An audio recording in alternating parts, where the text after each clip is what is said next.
Are you thinking about getting your real estate license in Virginia? Well, if so, you're in the right place because I'm going to walk you step by step through the process of exactly how to get a real estate license. My name is Tyler Roicki. I help people build better careers in real estate, and what better way to get started in real estate than to get a real estate license? Because at that point, you can help people buy, sell, and invest in real estate. And before you get started on that process, you're gonna wanna make sure that you'll meet the requirements in order to be issued a real estate license. And the requirements are pretty straightforward.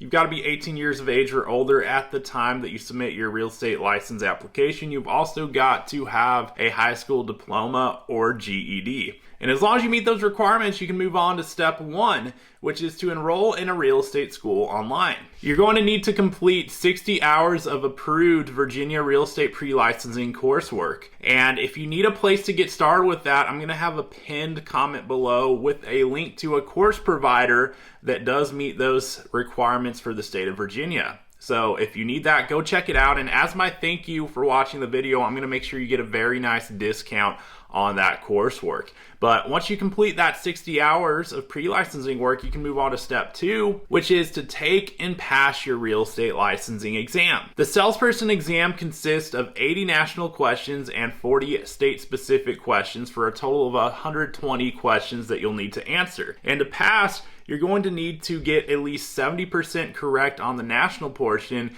and at least 75% correct on the state portion of the exam. You're allowed 105 minutes for the national portion and 45 minutes for the state portion for a total of 150 minutes or 2.5 hours. And you're going to need to pay an exam fee of $60 in order to get that exam scheduled. But once you pass your exam, you can move on to step 3, which is to submit your fingerprints for a background check. And once you take care of that according to the instructions, you can move on to the next step, step 4, which is to select a brokerage. So you'll need to obtain sponsorship from a Virginia real estate broker. And I'm not going to go into detail in this video on how to find a broker, but I made another video on the channel that walks you through that process, which will explain what to look for in a broker, as well as what questions to ask brokers as you're interviewing your different options out there so that you can find the best possible fit for yourself. So check that video out. It will help you through that process. But once you've selected a broker, you can move on to step 5, which is to apply for your Virginia salesperson license. You'll want to make sure that you follow all the instructions on the application and fill it out completely,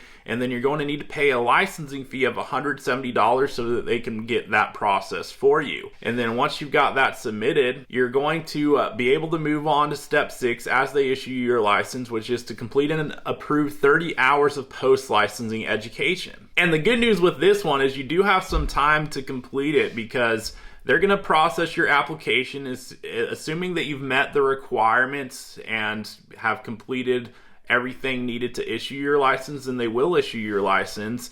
And once you're affiliated with a broker, you can effectively get to work starting to help clients. But with the post-licensing education, you have 1 year from your initial licensure date to complete it, and you're going to need to complete 30 hours of post-licensing education. So that's something you can be working on in the background as you're getting to work in the business. And then that brings us to the final step, step 7, which is your CE, continuing education. So you've got some mandatory CE that you're going to need to be completing on a forward-going basis to keep your license active. So every renewal period, every 2-year renewal period, there's going to be 16 hours of CE that are due. 8 mandatory hours, 8 elective hours. So you're going to want to make sure that you're doing coursework that counts towards that CE as time goes on so that you can renew your license every renewal period. So as a newly licensed salesperson, you must wait until your first 2-year license term ends, and then you can begin taking your CE courses then. So to be clear, as a new salesperson, you will not receive any credit from the board for any CE completed